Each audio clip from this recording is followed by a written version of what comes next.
Hi, I'm Neil, W0VLZ, and I wanted to take you on a little tour of my 1929 CW station.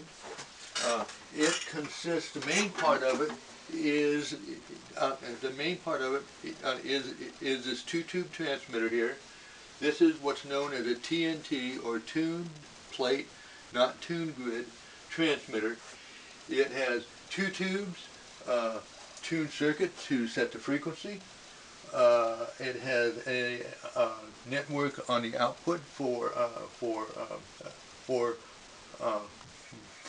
the antenna loading, and it runs about 10 watts. Also with this station then, I have a 1931 National SW3. This is a regenerative receiver. Right now I have plugged into it coils on 80 meters.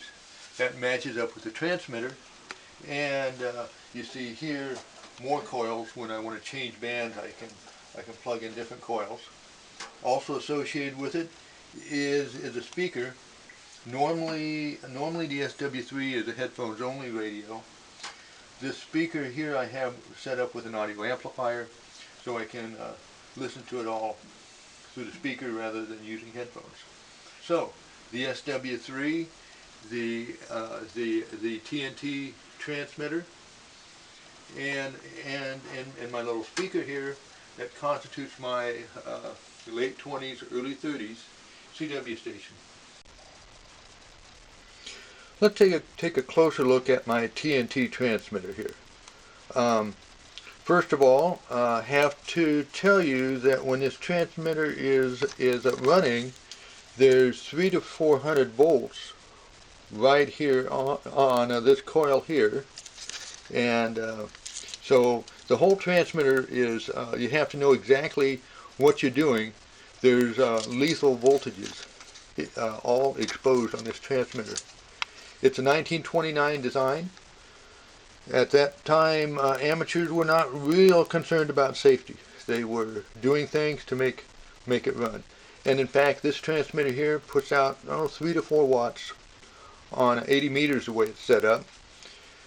It's designed so that by changing two coils, by changing this coil here in the plate circuit, changing this coil here in the grid circuit, it can run on either 40 or 20 meters.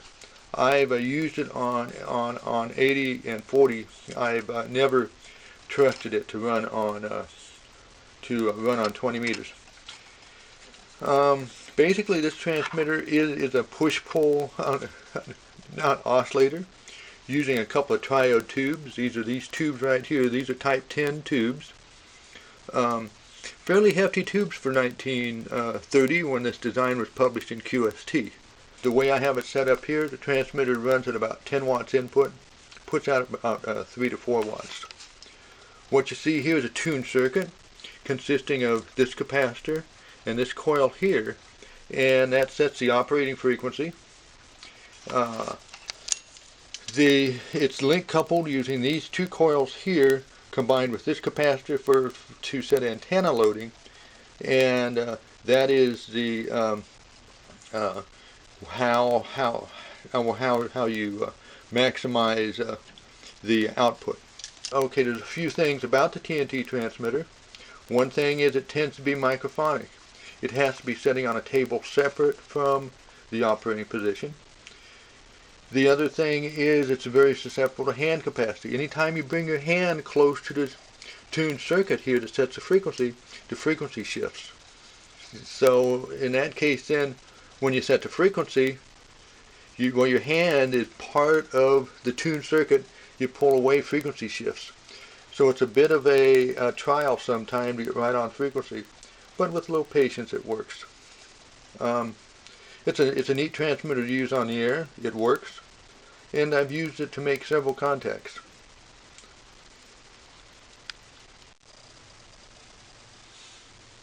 This is a national on SW3. Wanted to sort of demonstrate it, show you how an SW3 works, and sort of talk a little bit about it. The SW3 came out in about 1931. It stayed in production for 10 years, up until World War II.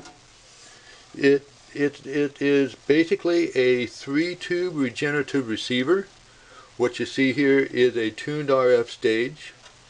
You see here the regenerative detector, and in back here this is a audio output. It is a headphone receiver. Uses plug-in coils. You see this is the RF stage plug-in coil here. Over here on the other side, that's the detector stage plug-in coil.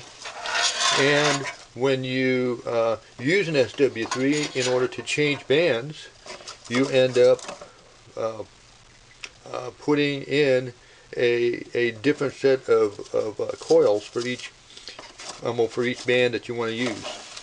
Right now, this particular SW3 is set up on not 80 meters. Also connected to my SW3 here, on the bench you see I have a speaker, an audio amplifier unit that I built up. The SW3 by itself is a headphone receiver, so I find it handy to have a speaker attached to it. So I built up this unit that has a little non-audio amplifier in it, a switch for transmit and receive, a little CW monitor, regulated power supply that's available, but I don't use it on the SW3. I have a regular power supply for it.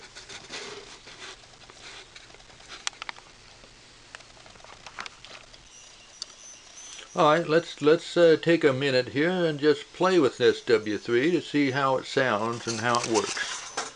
I have a volume control on my speaker here. Crank it up a little bit.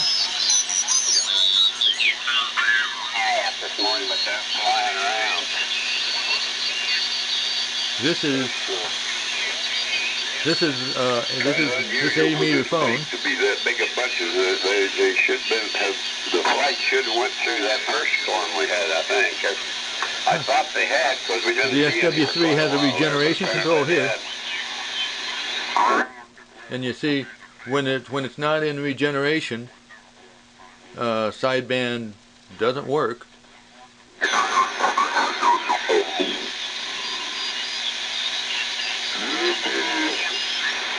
You turn it into regeneration,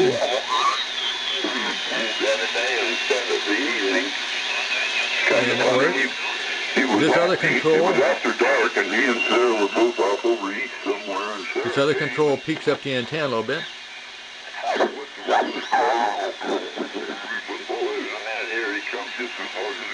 All the controls interact a little bit. This is an RF gain control, and it, in the process of changing the volume, it also interacts. What I've added to control the gain a little bit is this little box here, which is basically a capacitor that's in series with the SW3 antenna, and it forms a volume control that, since it is isolated from the regenerative detector, it forms a volume control that does not interact with the receiver tuner. Now, the SW3, of course, is also real sensitive to overload. If you give it too strong a signal, everything gets distorted.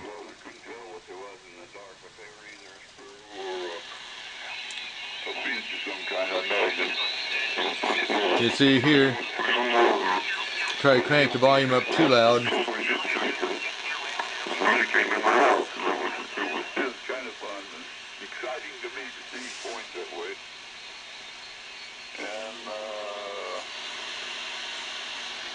So anyway, that's the SW3. The other thing to keep in mind, let's crank up the volume a little bit here.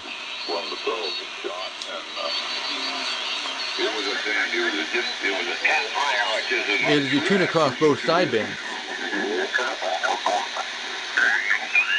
So you have to be real careful if you're tuning in a station that you're tuning in the right sideband as you tune across the signal. Visible out there for a while, and we got it up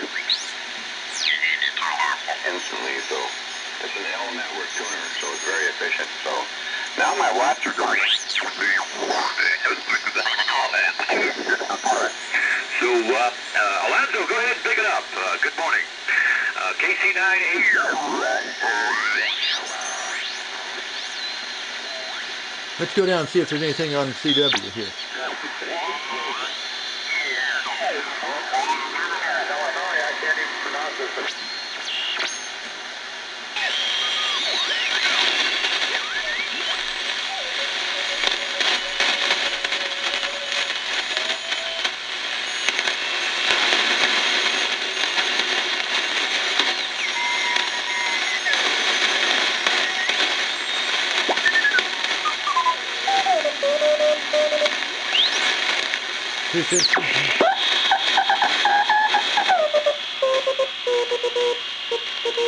No trouble at all finding stations to listen to here on 80 meter CW.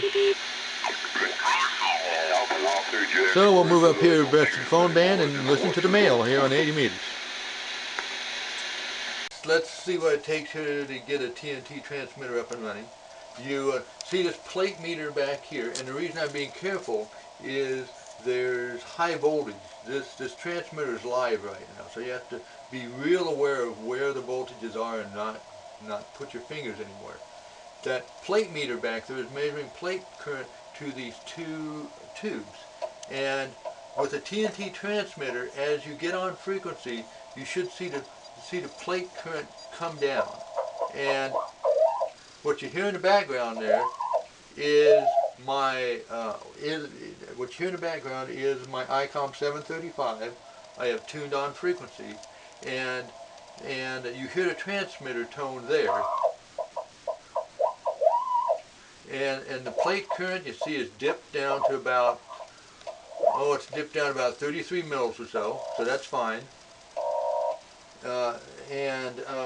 Let's see now here. So we got plate current adjusted. Coupling, you see the coupling coils here are way off to the side, so you're not coupling anything into the antenna right now. So the next step will be to swing the coupling coils into place so that we get power output to the antenna. So first thing I have to do is cut the voltage to the transmitter. The other thing I do for safety is to go ahead and put the screwdriver into the middle of the B+ circuit. Just so that this is a safety precaution to make sure I don't accidentally get things out of sequence and grab a hold of something when it's live. So I swing the coupling coils into place here, and if I get them too close, then the transmitter doesn't sound very good. At this point though, from past experience, that's about right for a nice sounding signal. So I take out my screwdriver out of the B+ circuit. I turn the power back on, and we will now wait for the B+ to come back up here. And you're supposed to back off on the loading a little bit. Let's just check the signal out here.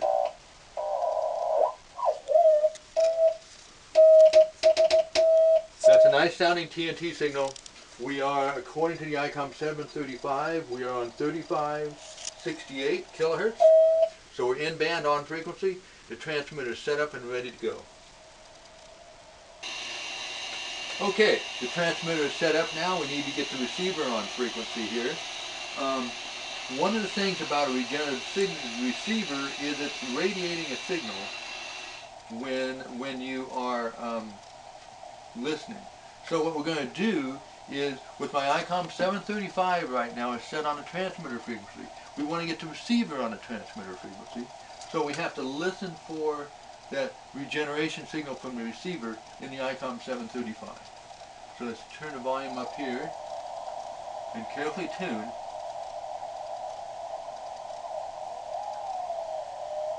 Alright, there is the SW3 on frequency now.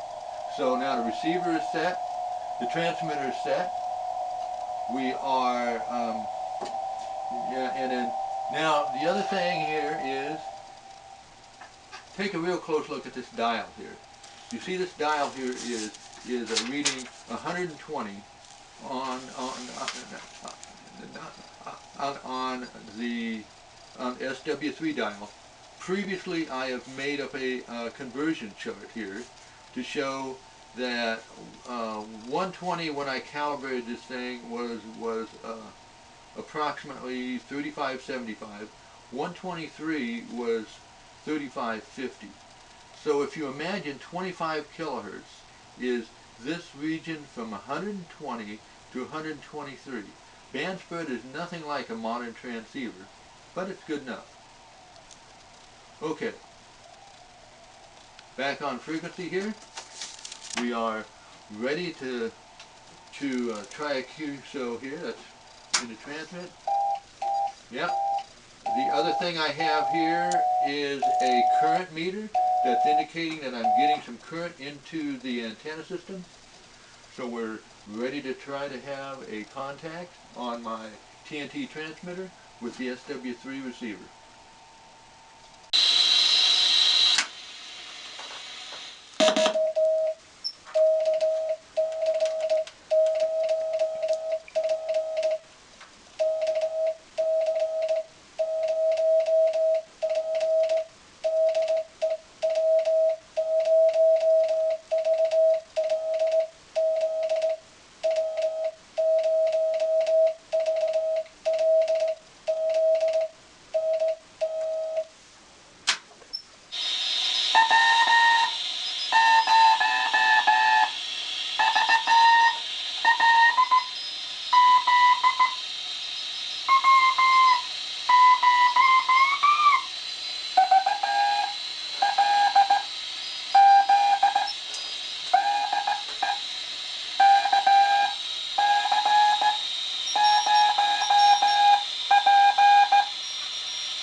Okay, and that was it.